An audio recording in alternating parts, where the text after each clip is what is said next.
Hey everybody, it's Tripl-L, and now let's talk some My Hero Academia. This time specifically, let's talk about what happened to Camie, or at least what Toga did to Camie by the end of Season 3. So one of the big shocks of Season 3 was Camie turning out to actually be Toga. Sure enough, lots of anime viewers now have the question, what the heck happened to Camie?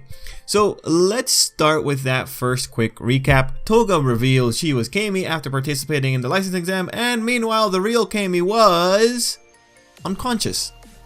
As we found out in chapter 164, Camie was asleep for 4 days, and she had narcotics in her system. Point is, Toga most likely drugged Camie, and while that's worth its weight in shock value, there's a bit more context that makes this whole situation a bit more scary, and it all revolves around how effective Toga is at masquerading as Camie. Here's my train of thought. Camie was asleep for 4 days under the effects of narcotics. Seiji, the kid that failed at the first stage of the license exam, noted Camie's airhead qualities. He pointed out that Camie was the best person to masquerade as, and he begrudgingly applauded the League of Villains for the successful infiltration. But here's the thing. From Toga's conversation with her allies, it's largely implied she did this solo, or at the very least without Shigaraki's core group. This rectifies what Seiji incorrectly assumed. It wasn't the League that infiltrated, it was Toga, with maybe some help from the broker.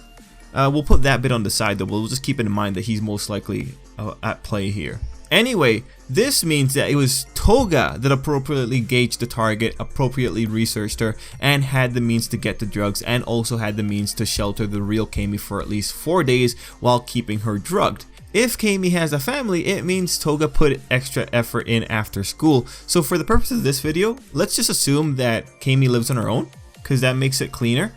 And then in that assumption, it just means that Toga locked her in her room.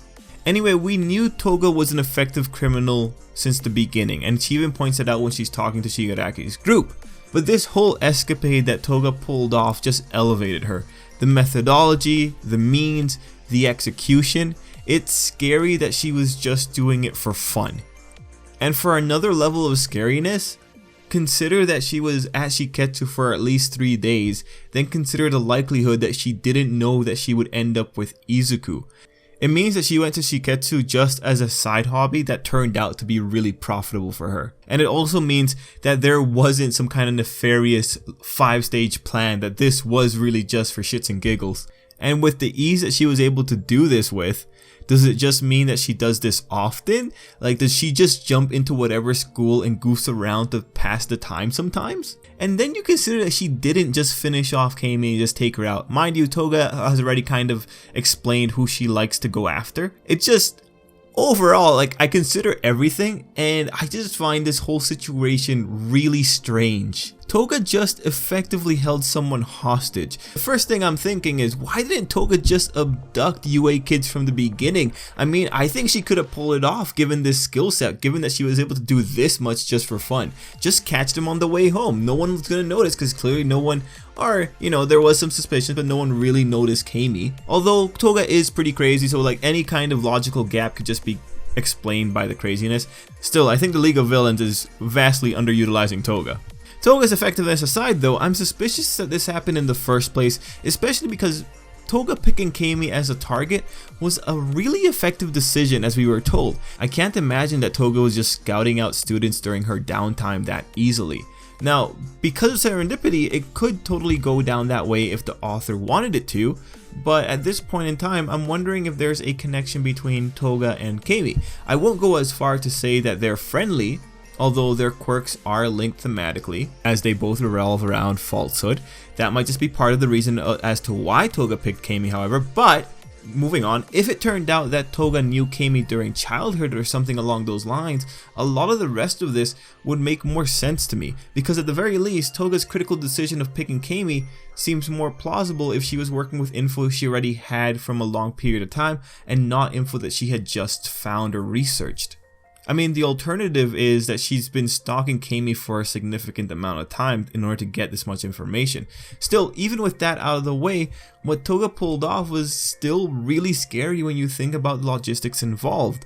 Whether it be having the resources to get the narcotics, being skilled enough to mimic a personality enough that she can skirt by the classmates while only rousing some suspicions, being clever enough to figure out how to mimic Camie's quirk, because hey, Camie's in a hero high school, chances are she was going to have to use her quirk at some point.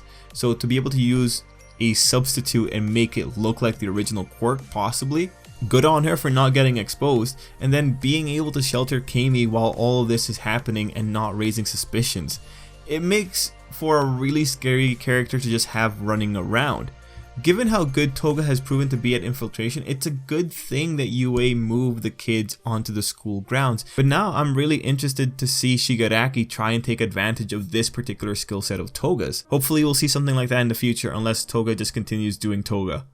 Anyway, for this video, that's pretty much it. There's still a few things that I'm kind of curious about, but I need to reread the manga a little bit more just to figure this out, because this still doesn't sit right with me. But that's where I want to turn it to you guys. What do you all think?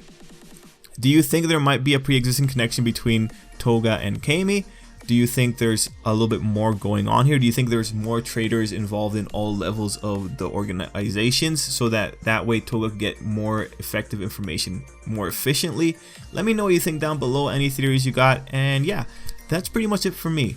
Thanks for watching. Until next time, I hope you have an absolutely great day.